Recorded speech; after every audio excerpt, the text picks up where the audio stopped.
കോഴിക്കോട് നഗരത്തിന്റെ ജലനാഡിയായിരുന്നു ഒരു കാലത്ത് കനോലി കനാൽ. എന്നാൽ ഇന്നത് മലിനജലം മാത്രം ഒഴുകുന്ന ഓവുചാലാണ്. ഇതിന് പരിഹാരം കാണാൻ ഒരുങ്ങുകയാണ് ജില്ലാ ഭരണകൂടം.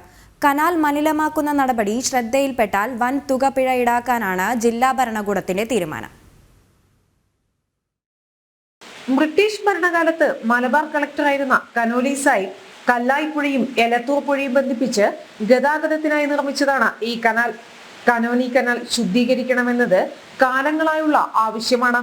ഈ പശ്ചാത്തലത്തിലാണ് കനാൽ ശുദ്ധീകരണത്തിന് പദ്ധതികളുമായി ജില്ലാ ഭരണകൂടം രംഗത്തെത്തിയത്.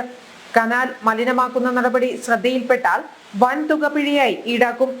കനാലിന്റെ പുനരുജ്ജീവനം പ്രഖ്യാപനങ്ങളിൽ ഒതുങ്ങാതെ പ്രവൃത്തിയിൽ വരുത്താൻ സാധിക്കണമെന്ന് കോഴിക്കോട് കോർപ്പറേഷൻ കൗൺസിലർ റനീഷ് ആവശ്യപ്പെട്ടു.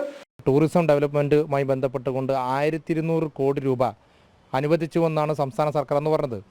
അന്നേ ഞങ്ങൾ പറഞ്ഞിട്ടുള്ളത് 1200 കോടി ഏത് രേഖയിലാണ് നിങ്ങൾ അനുവദിച്ചതെന്ന് പറയുന്നത്.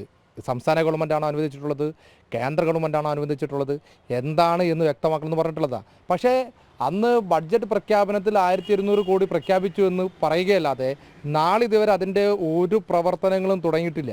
ഇത് കഴിഞ്ഞ വർഷങ്ങളായിട്ട് ഇത് പറയുക എന്നല്ലാതെ ഇതിന് വേണ്ടിയിട്ടുള്ള ഇതിൻ്റെ ലക്ഷ്യത്തിലെത്തിക്കുന്നതിന് വേണ്ടിയിട്ടുള്ള പ്രവർത്തനങ്ങൾക്ക് കോർപ്പറേഷനോ ജില്ലാ ഭരണകൂടമോ സംസ്ഥാന സർക്കാർ തുടങ്ങിയിട്ടില്ല. ഇതൊക്കെ പ്രഖ്യാപനങ്ങൾ ഒതുങ്ങുകയാണ്.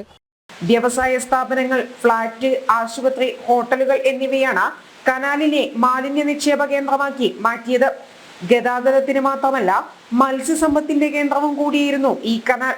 നേരത്തെ കേട്ട വാഗ്ദാനം പോലെയല്ല ഇക്കുറി എന്നാണ് ജില്ലാ ഭരണകൂടം വ്യക്തമാക്കുന്നത്. ജനം, കോഴിക്കോട്.